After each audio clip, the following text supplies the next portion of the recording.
Are you hungry? Give me something good. Hi, and welcome to another episode of Görgött. My stock in the freezer is running low. So for the next couple of episodes, we'll make some stock. And today we'll start with a beautiful fish stock. But before we have a look at the ingredients that we need, as always, please do me the favor, click the subscribe button if you're not a subscriber yet, and check the bell icon so that you get notifications when new episodes come online. But now let's have a look at what we have here.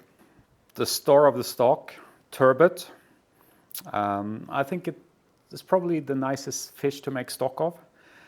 One thing to remember when you make stock, don't use the heads, because there's a lot of stuff in there that kind of makes it doesn't make the stock, so it makes it a bit murky. I think that's probably the best way of explaining it. So we have I think this is about 1.6, 1.7 kilos of bones. We'll cut them up a bit later.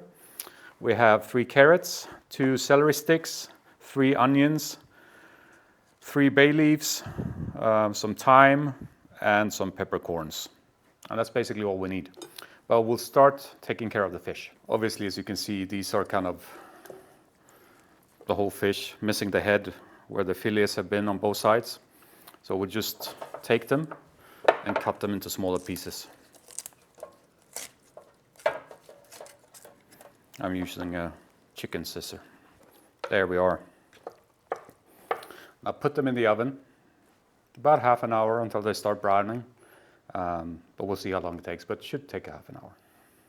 And while we wait for the bones to roast, we can prepare our vegetables. Depending on how big your onions are, but something like this is perfect. You can put everything into the pot where you're going to make the stock as well.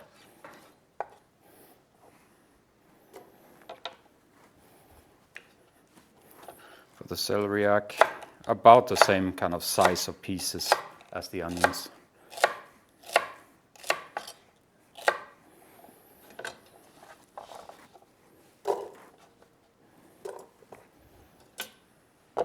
And the same for the carrots. So the smaller one we'll just keep whole.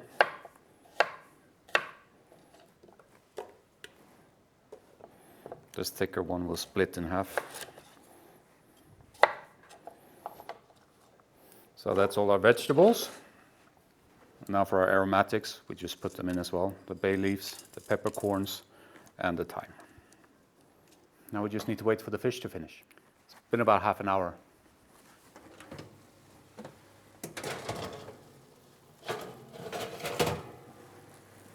As you can see, they started to turn a bit brown. This is exactly what we want. Now we just move them over. This will take a bit of cleaning up, but it's worth it. So we have our pot ready. All we need is some liquid. For this amount, I think about 2 liters of water.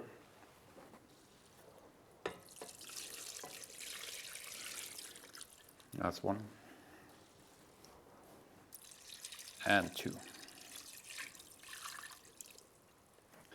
Now what you want to do is you want to move this over to the stove, bring it to a boil, and let it simmer for about 20 minutes.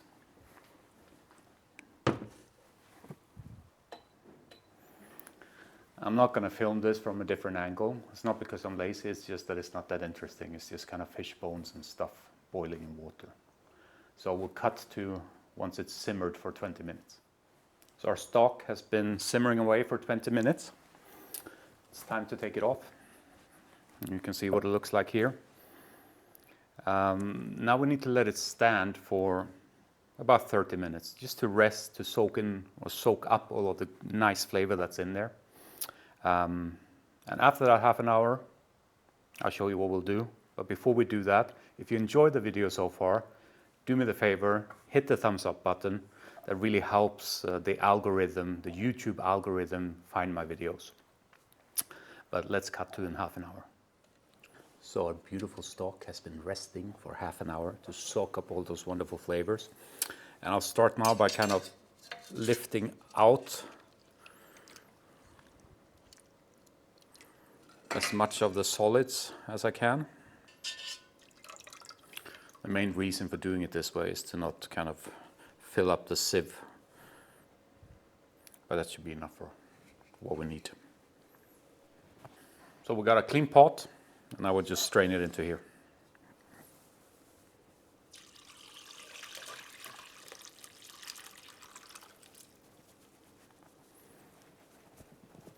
Make sure to get all of it.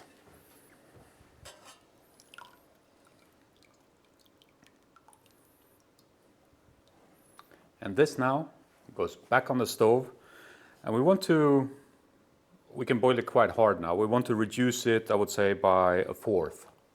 So back on the stove, top heat, reduce it by 1/4, and then we have a beautiful stock.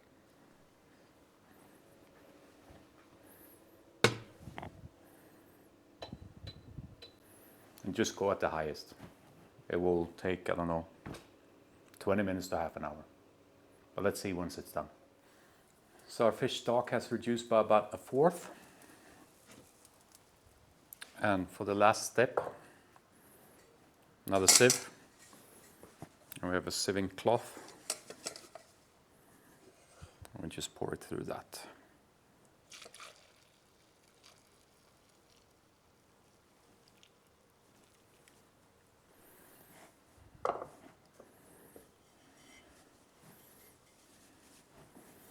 Try not to make a big mess. Just let that run through. You don't have to press it. That should do it. You can see it's not much left, basically. We managed to sieve most of it in the first run. And here is a beautiful fish stock. As you know, when we cook something proper, we always taste it, but it's also important with stock. You need to taste it. This is perfect. There's no salt in it yet, because whenever you want to use it in, I don't know, a Beurre Blanc, or if you want to make something fishy, soup kind of stuff, I'll show you some recipes in the coming weeks or months where I use this. Now we'll let it cool. I will probably put it in, I don't know, containers of a couple of, I don't know, deciliter, half a liter containers, so we have maybe 3 to 4 of those containers, and I will freeze it, and it keeps easily for a couple of months like that. If you make this and you're going to use it quite quickly, it easily keeps 4 to 5 days in the fridge as well. Yeah, and that's about it. It's a basic fish stock that can be used for very many things, and some of them will come along in future episodes. But as always, thank you for joining me. Thank you for sticking with me. If you enjoyed the episode, leave a comment. Let me know what you thought. And if you're one of those people who haven't subscribed yet, don't forget, click the subscribe button and check the little bell icon to get notifications. That's it for today. Thank you very much. Take care. Bye-bye.